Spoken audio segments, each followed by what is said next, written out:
ได้5 ตัวปลากดนี่ปลาปุกปลาไม้ไล่ใกล้ปิ้งปลาก็สุกแล้วบัดนี้เนาะสิเอามากินแล้วบัดนี้สบายดีทุกคนเนาะมื้อนี้ก็ผ่านแก้วก็มาด่าน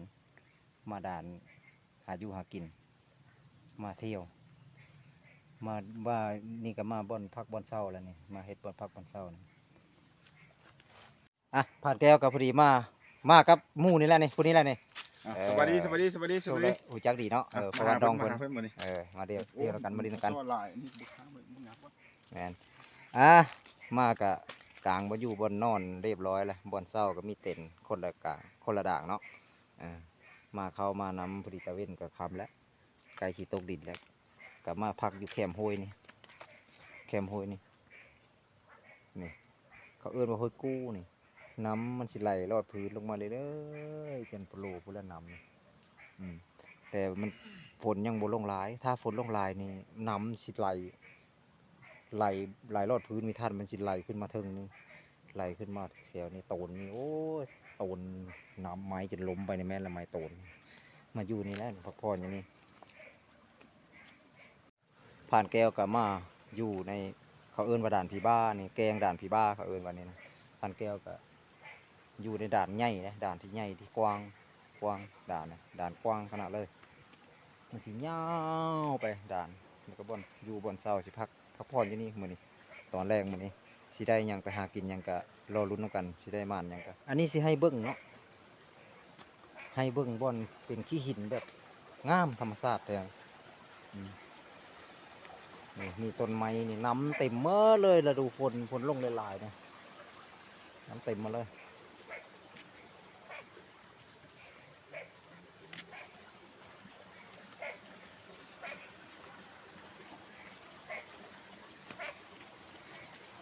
โอ้ปลากระลายนะบอลเซลโอ้ปลาลายเลยนี่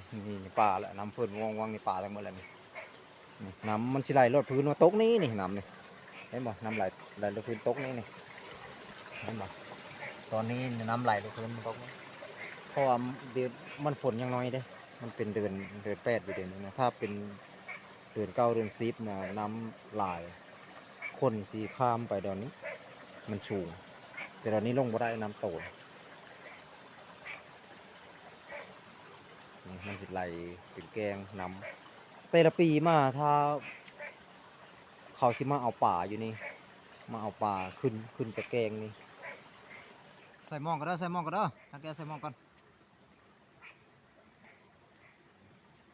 โอเคบ่เอาอยู่ชุดแล้วบ่ ชุดแล้วแหละโอเคเอาไปโม่งยาวตัวกู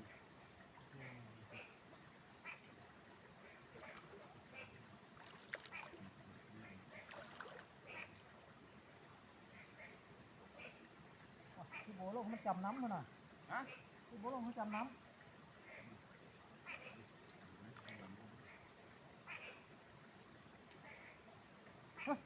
ตับละทันแล้วบ่ทำเลยปลาเป็นลายได้อยู่น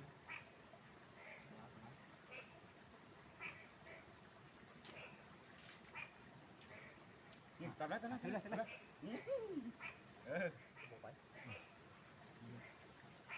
ติดไหมล่ะบ่ได้แล้วปรากฏทุกคนปรากฏ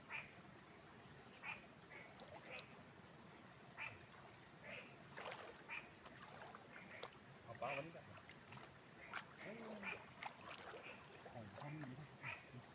พวกหอมที่คนนี้ไม่ผิดพี่น้องหลังจากใส่เรียบร้อยแล้วบัดนี้ใส่หม้องเรียบร้อยแล้วนี่ผ่านแก้วใส่หม้องเรียบร้อยแล้วกะว่าสักหน่อยสิมายามประมาณ8 โมง9 โมงสิมายามใส่มันออกมาแต่ปลาทำป่ามันสิออกมาแต่ปลาทำมันสิมาใส่หม้องนี่รอลุ้นกันมันสิได้สักโตแต่ว่าใส่ปลานี่ยังอีหลานนี่สิไปใส่กับหมูมันนี่ก็สิมือก่อนจะใส่ละทึกเลยนะเด้จำนวนที่ได้นี่ได้5 ตัวปลากดนี่ปลาปุกปลาไม้ไล่ใกล้หมานอยู่รอลุ้นกันอีกว่ามันสิหมานอยู่ว่ามันจะมายามทุกคนดังไฟได้บัดนี้ดังไฟเกมสินึ่งเข้าอยู่ในป่าดังไฟก็ยึดเนี่ยได้หน่อยนึงเอายางมานำดังไฟจะอยู่ให้กินแล้วบัดนี้คำเลย เสือระบน้ำนี่ ใช่เลยแล้วเลยนะใส่น้ำประมาณนี้แหละ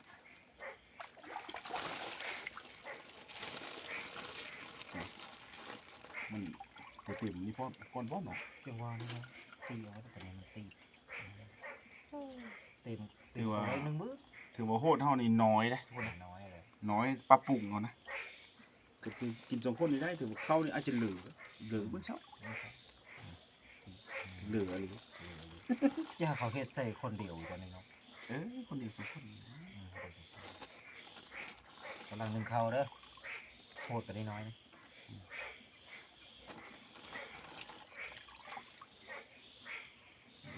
โอ้ยพอดีตะเปาะเยอะ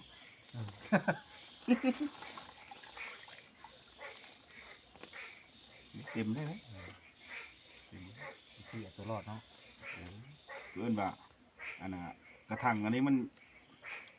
นปะไว้มันก็ไม่ได้มีประโยชน์ก็เลยเฮ็ดแบบนี้เขา พ่อบอกเลย พอแล้วน้ำในบ้านนี้นี่น้ำในบ้านนี้มันนี้เข้าลงกับวันนี้ แต่ว่าเวลามันโฟดขึ้นมาพูดคือมันประมาณนี้จะบอกให้จูเข้าแล้วนะ ไปบื้น เออ ไหลได้ไหมบัดคือน้ำหอดก็รีบหมดถ้วยมั้ย ไปหอดลายได้ แม่เลยเนาะ หอดได้ทำนี่บ่ต้องหอดมันได้ ฮะ บ่ต้องหอดมันหลาย น้ำคือบ่ได้หลายเท่าไหร่ หอดได้ฟาดเข้าเปื่อยได้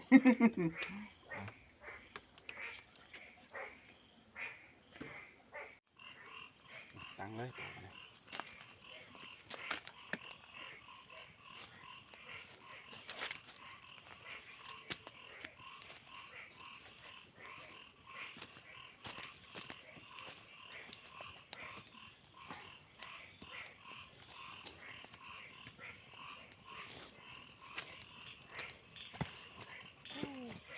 พอน้อยสิเนาะมีอะไรเยอะบ้าง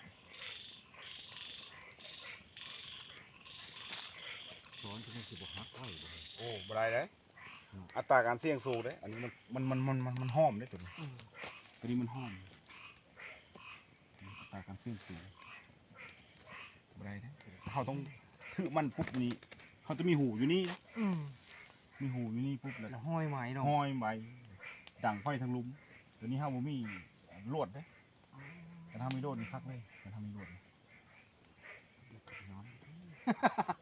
มันต้องได้กินได้เฮ้ยมันมีทางเลือกได้นึ่งไม้บ่มีบัดนี้ ไม้บ่ ไม้บ่มี บ่แรงกองมาได้มั้ย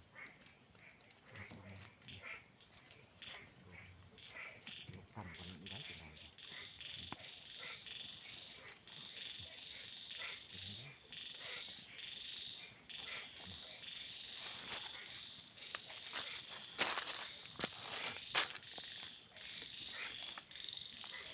ไข่หม้อต้นนั่นเนี่ย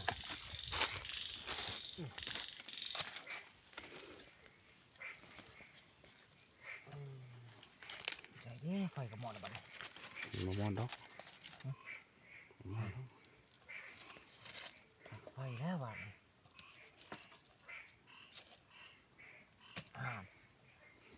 มันไก่กับพี่กับหม้อไฟลุกแล้วเนาะค้างบัดนี้คือสิแน่นอนอยู่แล้วบัดนี้ค้างแล้วบัดนี้ก็กับหม้อก็น้อยๆนึงเนาะไฟก็ลุกอยู่หม้อนี่ก็เก็บเอาอยู่ตู้หางก่อนนี่ของเขาเจ้ามาเฮ็ดกินพอดีมาบัดบ่มีไหมสอดมาลามก็เลยเอาเขาเจ้ามานึ่งเบิ่ง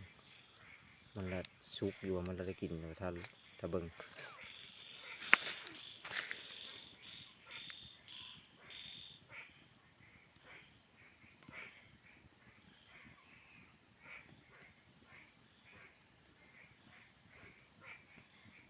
เสียงเคสของโอดอาดเนาะหลายเนาะจะเบิ่งมันจะหึงก็ได้จักสุกนี่นะ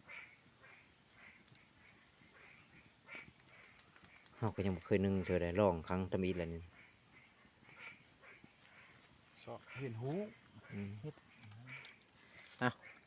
เข้าก็สุกพอดีเนาะได้กินอยู่งามอยู่บ่สิบ่สุกพอสุกเจอโอ้ยบัดนี้ก็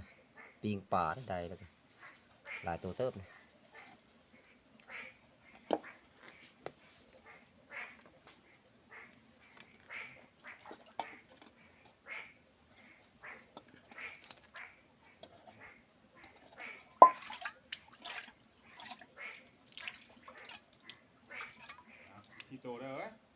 ชิโตละ ได้สิตัวแล้วได้สิตัวแล้ว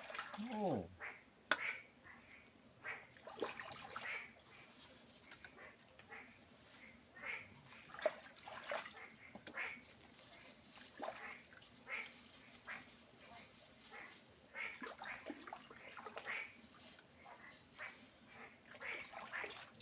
ปลาตัวใหญ่ๆทั้งหมด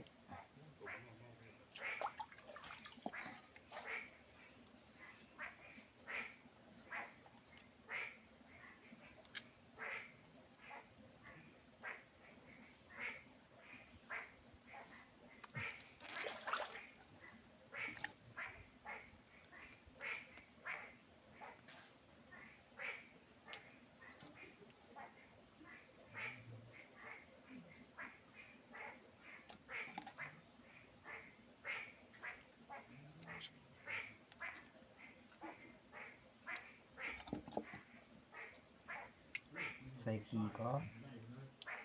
ฮะเออ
โอ้ได้หลายเนาะเลาะขึ้นพูนทางเตได้นะน่ะตกก้อนขี้หินได้ขี้หินสูงครับเด้ปิงแล้วนี่อ่ะปิงปลากระสุกแล้วบัดนี้คักอยู่ได้อ่ะกินข้าวเด้อบัดนี้เด้ออ่ะปิงปลากระสุกแล้วบัดนี้เนาะสิเอามากินแล้วบัดนี้อ่ะหลังจากกินข้าวกินน้ำแล้วก็พานแก้วก็นอนแล้วบัดนี้หาหาบนอยู่บนนอนแล้วนี่กลางไว้เลยนี่ก็สินอนพักผ่อนมื้ออื่นไปใหม่สำหรับคลิปนี้ก็ขอเพลงจบเพลงเท่านี้เนาะอ่ะสวัสดี